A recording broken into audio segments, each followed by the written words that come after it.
জালিমের হাত ভেঙ্গে গুড়িয়ে দাও, এটাই জালিমের সহযোগিতা। আমরা শহীদ প্রেসিডেন্ট জিয়াউর রহমান, বেগম খালেদা জিয়ার প্রতিষ্ঠিত বিএনপির নব্য জালিম ভাইদেরকে লক্ষ্য করে স্পষ্ট বার্তা দিতে চাই, যদি জালিমের হাত, জুলুমের হাত গুটিয়ে না নাও, আমরা সে হাত ভেঙ্গে গুড়িয়ে দেব ইনশাআল্লাহ। দাকির কোনটা হেলমেট সবগুলোকে বুড়ি আঙ্গুল দেখানোর জন্য প্রস্তুত আছেন? সব দেখে মনে হচ্ছে আরেকটা অনিবার্য বিপ্লব আসন্ন। গত ৩-৪ দিন ধরে বাংলাদেশের শিক্ষাঙ্গনে যা হচ্ছে, শিক্ষাঙ্গনের ছাত্র এবং শিক্ষকরা তারা আতঙ্কগ্রস্ত। সেই গণরুম, গেস্ট রুম, সেই ফেসিবাদ আবার নতুন অ্যাপ্রন গায়ে দিয়ে চলে আসছে কিনা। আমরা শিক্ষাঙ্গনের ছাত্র, শিক্ষক, কর্মচারী সবাইকে বলবো, ফ্যাসিস্ট যেখানেই প্রতিরোধ সেখানে। ছাড় দেওয়া হবে না, ছাড় আপনারা দিবেন না। হ্যাঁ, পাপ বালিগ হইতে একটু সময় লাগে, কিন্তু বালিগ হওয়ার পরে ওই গাছের বৃন্ত থেকে ওটা পচে গিয়ে পড়ে যায়। পাপে পছন্দ ধরেছে। এখন সরকার যদি এটা বুঝতে পারেন ভালো, না বুঝতে পারলে পতন কেউ ঠেকাতে পারবে না। আমি আজকের বিএনপিকে বলতে চাই, অতীতের সন্ত্রাস নির্ভর রাজনীতির পথ থেকে তোমরা ফিরে আসো। আমরা অতীতে বাংলাদেশে দেখতে পেয়েছি কিছু জনবিচ্ছিন্ন বামপন্থী আর ইসলামপন্থী সংগঠনগুলো আদর্শের ভিত্তিতে, মেধা ভিত্তিক আদর্শিক রাজনীতি ছাত্র অঙ্গনকে শিক্ষা দিত।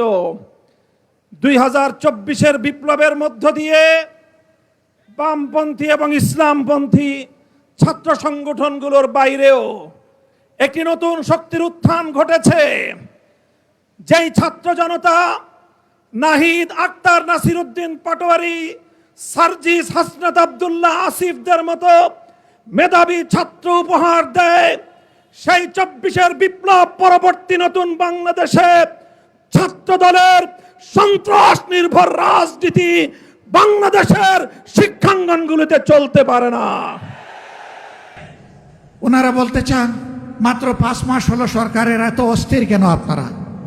আমি পাল্টা প্রশ্ন করতে চাই, মাত্র 5 মাসের ভিতরে জনগণের সাথে এত বিশ্বাসঘাতকতা করলেন কেন আপনারা? আপনারা যদি বিশ্বাসঘাতকতা না করতেন, আমাদের তো অস্থিরতার কোনো কারণ ছিল না। দেশের 12টা বাজবে আর আমরা বসে বসে আঙ্গুল চুষব, এটা হবে না। প্রিয় দেশবাসী, আপনারা প্রস্তুত হন। সব দেখে মনে হচ্ছে আরেকটা অনিবার্য বিপ্লব আসন্ন। এই বিপ্লবের জন্য আমি আপনাদের সবাইকে প্রস্তুতি নিতে আহ্বান জানাচ্ছি। আসসালামু আলাইকুম রহমতুল্লাহ। সুপ্রিয় দর্শক, ছাত্র দলের সন্ত্রাসীদের বিরুদ্ধে এবার কঠিন হুঙ্কার দিয়েছে আমির জামাত ডাক্তার শফিকুর রহমান এবং আল্লামা মামুনুল হক। দুইজনে একই স্টেজে একের পর এক এই বক্তব্যগুলো দিয়েছে, যা ভিডিওর শুরুতে আপনারা সামান্য অংশ শুনলেন। এখন আপনাদের পুরো বক্তব্যের ভিডিওটা দেখাবো। আপনাদের প্রতি অনুরোধ রইল আপনারা পুরো ভিডিওটা দেখে যাবেন। তো চলুন আমরা ভিডিওটা দেখে আসি। 24 সালের 5 আগস্ট পর্যন্ত যারা জীবন দিয়েছেন, লড়াই করেছেন, আহত হয়েছেন, পঙ্গু হয়েছেন, আয়নাগরের সঙ্গী হয়েছেন, জেলে গিয়েছেন, মামলা খেয়েছেন, দেশ ছেড়ে অনেক জায়গায় চলে যেতে বাধ্য হয়েছেন, আমি তাদের সকলের ত্যাগকে গভীর শ্রদ্ধার সাথে স্মরণ করছি। জীবন দেওয়া সকলের জন্য মহান প্রভুর দরবারে শাহাদাত কামনা করছি। এই জীবন পার্টিকুলার কোনো দল দেয়নি, দল মতের ঊর্ধ্বে উঠে সমগ্র জনগণকে এই ত্যাগ স্বীকার করতে হয়েছিল। বিশেষভাবে 28 অক্টোবরের নৃশংস লগিবইটার হত্যাকাণ্ড, 2009 সালে পিলখানায় 25 এবং 26 ফেব্রুয়ারি নারকীয় হত্যাকাণ্ড। পিলখানার এই হত্যাকাণ্ডে আমরা 57 জন কমিটেড দেশপ্রেমিক সেনা অফিসারকে এবং তাদের পরিবারের সদস্যদেরকে আমরা হারিয়েছি। এরপরেই বাংলাদেশ জামাতে ইসলামীর উপর ক্র্যাকডাউন করা হয়েছিল। মিথ্যা মামলায় ফাঁসিয়ে আমাদের এক এক করে 11 জন শীর্ষ নেতাকে হত্যা করা হয়েছে। এই বিচারিক হত্যাকাণ্ডে দুনিয়া থেকে যারা বিদায় নিয়েছে, তাদের সকলের জন্যও এই পিলখানা 28 অক্টোবর এবং পুরা 15.5 বছর জুড়ে যাদেরকে খুন করেছে ফ্যাসিবাদী সরকার, মহান আল্লাহর দরবারে তাদের জন্যও, এই সমস্ত নিহত মানুষগুলোর জন্য আমি শাহাদত কামনা করছি। সম্মানিত ভাইয়েরা, বিশেষ করে জুলাইয়ের 1 তারিখ থেকে 24 সালে যেই আন্দোলন দানা বেঁধে উঠেছিল, অকুণ্ঠ চিত্তে আমিও স্বীকার করতে চাই, এই আন্দোলন প্রথাগত কোনো রাজনৈতিক দলের নেতৃত্বে গড়ে উঠে নাই। এই আন্দোলন গড়ে উঠেছিল ছাত্র তরুণ সমাজের নেতৃত্বে। তাদেরকে স্যালিউট জানাই।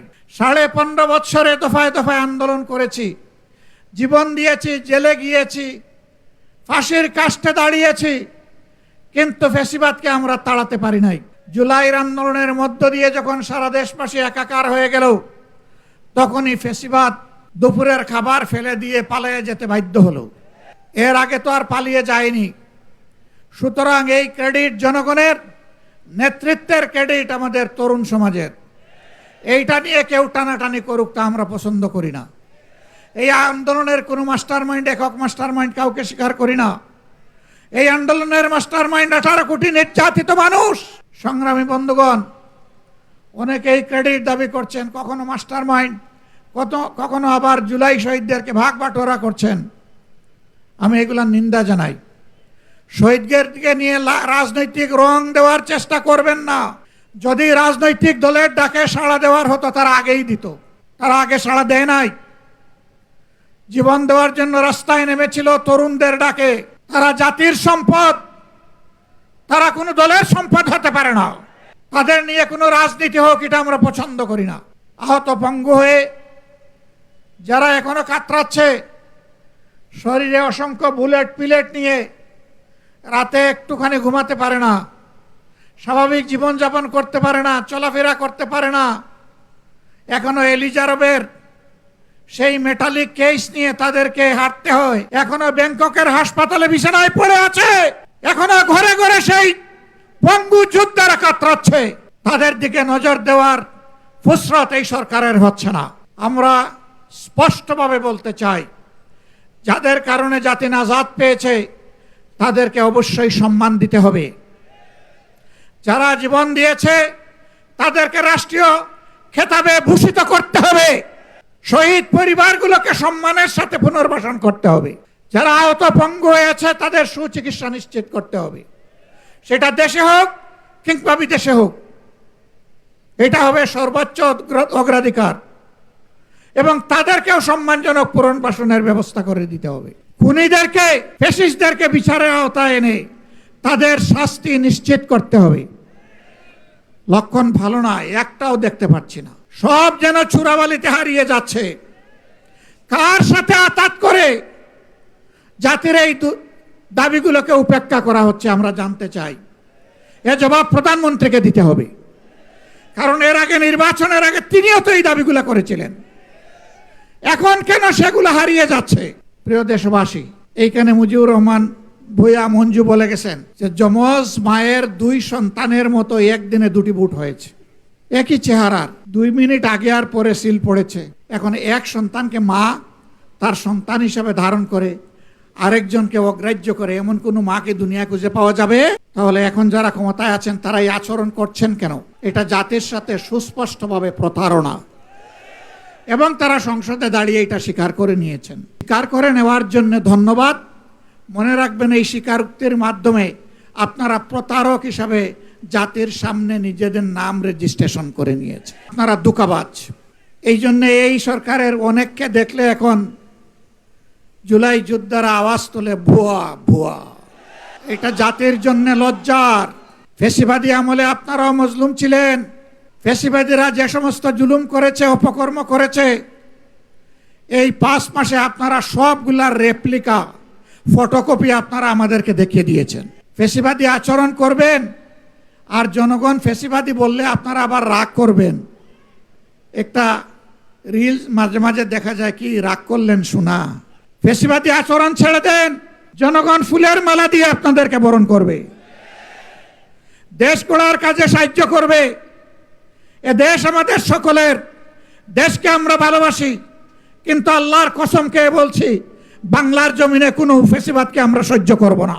আমাদের গণভোটের গণরায় মেনে নেন, 70 ভাগ মানুষের রায়কে অপমান করবেন না, অপমান করে বাঁচার পথ খুঁজে পাবেন না। জনগণের রায়কে যারাই অপমান করেছে তাদেরকে অপমানজনকভাবে পালাতে হয়েছে। প্রিয় দেশবাসী, এই ব্যাপারে আপোষ করার জন্য প্রতিনিয়ত আমাদেরকে চাপ দেওয়া হচ্ছে, আমাদেরকে লোভ দেখানো হচ্ছে। আমরা পরিষ্কারভাবে দেশবাসীকে সাক্ষী রেখে বলতে চাই, আপনাদের গণভোটের গণরায়ের পাহারাদারি আমরা করব ইনশাআল্লাহ, এবং এই দাবি মহান আল্লাহর সাহায্য নিয়ে বিইজনিল্লাহ আমরা আদায় করে ছাড়বো ইনশাআল্লাহ। এই দাবি আমরা পরিত্যক্ত ঘোষণা করব না, কোনো কিছুর বিনিময়ে না, জীবনের বিনিময়ে হলেও এই দাবি আদায় হবে ইনশাআল্লাহ। আপনারা ঐক্যবদ্ধ আছেন? থাকবেন? লড়তে রাজি আছেন? দাকিরিস কোনটা হেলমেট সবগুলাকে বুড়ি আঙ্গুল দেখানোর জন্য প্রস্তুত আছেন? গত 3-4 দিন ধরে বাংলাদেশের শিক্ষাঙ্গনে যা হচ্ছে, শিক্ষাঙ্গনের ছাত্র এবং শিক্ষকরা তারা আতঙ্কগ্রস্ত। সেই গণরুম, গেস্ট রুম, সেই ফেসিবাদ আবার নতুন অ্যাপ্রন গায়ে দিয়ে চলে আসছে কিনা। আমরা শিক্ষাঙ্গনের ছাত্র, শিক্ষক, কর্মচারী সবাইকে বলবো, ফ্যাসিস্ট যেখানেই প্রতিরোধ সেখানে। ছাড় দেওয়া হবে না, ছাড় আপনারা দিবেন না।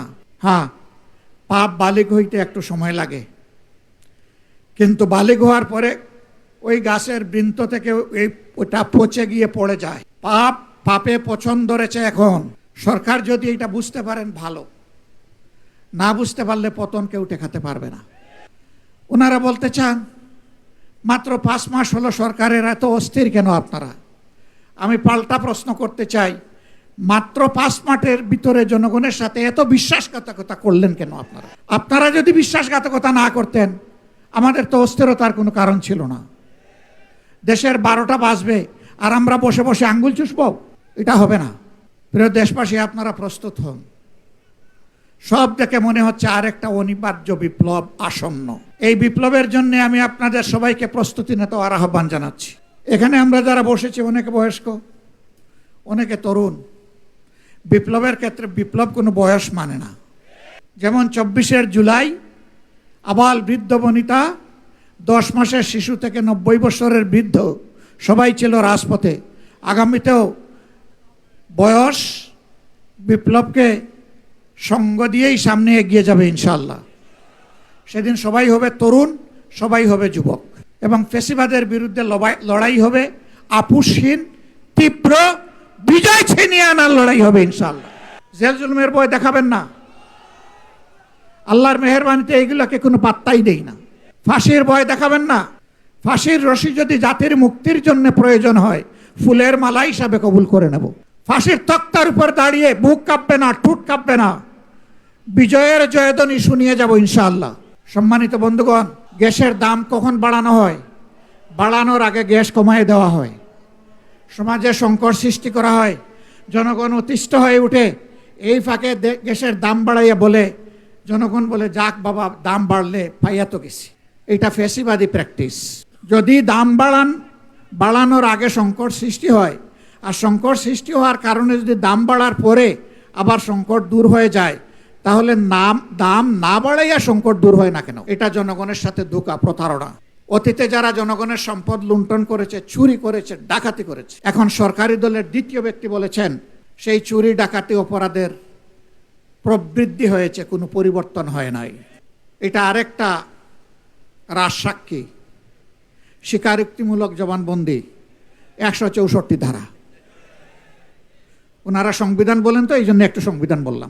আসুন আমরা প্রতিজ্ঞা করি, জনগণের দুর্ভোগ যেখানে, সন্ত্রাস যেখানে, ফেসিবাদ যেখানে, জনগণের অধিকার হরণ যেখানে, সেখানেই আমরা অগ্নিগিরি হয়ে জ্বলে উঠবো ইনশাআল্লাহ। কোনো বাধা মানব না, কোনো বাধা মানব না ইনশাআল্লাহ, কোনো বাধা মানব না। আমাদের বিশ্বাস মহান আল্লাহ তাআলার উপরে। জমিনের কোনো শক্তিকে আমরা পরোয়া করি না। কোনো আধিপত্যবাদের কাছে বাংলাদেশ আর মাথা নত করবে না। কোনো শাসক গোষ্ঠী যদি মাথা নত করে, জনগণ তাদেরকে সমুচিত শিক্ষা দেবে। এগিয়ে যাক প্রিয় বাংলাদেশ, একটা নিষ্কলুষ, ফেসিবাদ মুক্ত, মানবিক, ন্যায় এবং ইনসাফের ভিত্তির উপর একটি সম্মানের বাংলাদেশ, মাথা উঁচু করে দাঁড়ানো বাংলাদেশ দেখতে চাই। এ লড়াই চলবে যতক্ষণ পর্যন্ত এই প্রত্যাশা আমাদের পূরণ না হবে। সবাইকে ধন্যবাদ। কষ্ট করে আপনারা এসেছেন। কষ্ট কেবল শুরু, শেষ হয়নি। লড়াই কেবল শুরু, শেষ হয়নি। আগামীকাল জনদুর্ভোগ নিয়ে এই কাছেই মুক্তাঙ্গনে আপনাদের সকলের দাওয়াত। আগামীকাল আবার দেখা হবে ইনশাআল্লাহ। আল্লাহ হাফেজ। বাংলাদেশ জিন্দাবাদ। 11 দলীয় ঐক্য জিন্দাবাদ। আসসালামু আলাইকুম ওয়া রাহমাতুল্লাহি ওয়া বারাকাতুহু। আমি প্রথমে আমাদের একজন তরুণ ভাই, নতুন জুলাইয়ের সূচনা লগ্নে চোখ হারানো হবিগঞ্জের তরুণ ছাত্র আলিফের কথা স্মরণ করতে চাই। আমি সেদিন জাতীয় চক্ষু বিজ্ঞান ইনস্টিটিউটে আলিফকে দেখতে গিয়েছিলাম। তাকে সান্ত্বনা দিতে, সাহস জোগানোর জন্য গিয়েছিলাম। আমি সেখান থেকে নতুন করে তার কাছ থেকে সাহসের সঞ্চার করে আমি ফিরে এসেছি। ঠিক সেই কথা মনে পড়েছে 24 জুলাই বিপ্লবে যখন বলা হয়েছিল, স্যার একটারে গুলি করি, একটাই মরে, বাকিটি যায় না। আলিফের কণ্ঠে আমি সেই প্রতিধ্বনি শুনতে পেয়েছি। আলিফ আমার হাত ধরে বলেছে, গলায় যখন কাটা প্রথমে বিদ্ধ হয় তখন অল্প কষ্টেই সেই কাটা অপসারণ করা যায়, কিন্তু সেই কাটা যদি গলায় ভালো করে বিদ্ধ হয়ে যায়, সেই কাটা গলা থেকে অপসারণ করতে অনেক রক্তক্ষরণ হয়। বিগত ফ্যাসিবাদ, 15 বছরের স্বৈরাচারী জালিম শেখ হাসিনার ফ্যাসিবাদী শক্তি বাংলাদেশের মানুষের গলায় ভালো করে বিদ্ধ হয়ে গিয়েছিল। তাই 1400 বীর বিপ্লবীর শাহাদাতের রক্তের মধ্য দিয়ে সেই ফ্যাসিবাদকে আমাদের উৎখাত করতে হয়েছিল। আবার নতুন করে যেই ফ্যাসিবাদ জেকে বসার চেষ্টা করছে, যদি আমরা শুরুতেই তাকে সঠিকভাবে ফ্যাসিবাদের পথ থেকে সরিয়ে আনতে না পারি, তাহলে 1400 দ্বিগুণে 2800 মানুষের রক্তের মাধ্যমে আমাদের এই ফ্যাসিবাদ মুক্ত করতে হবে।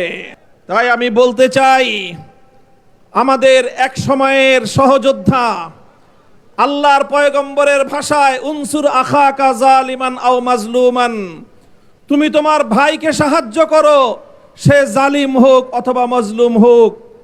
সাহাবারা জিজ্ঞাসা করেছিলেন, জালিম ভাইকে কিভাবে সাহায্য করব? আল্লাহ নবী বলেছিলেন, জালিমের হাত ভেঙ্গে গুড়িয়ে দাও, এটাই জালিমের সহযোগিতা।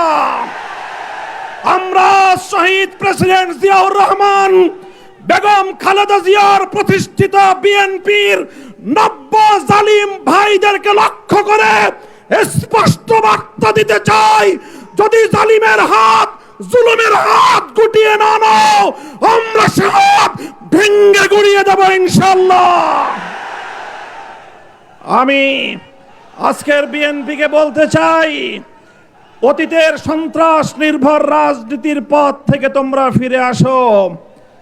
আমরা অতীতে বাংলাদেশে দেখতে পেয়েছি কিছু জনবিচ্ছিন্ন বামপন্থী আর ইসলামপন্থী সংগঠনগুলো আদর্শের ভিত্তিতে, মেধা ভিত্তিক আদর্শিক রাজনীতি ছাত্র অঙ্গনকে শিক্ষা দিত।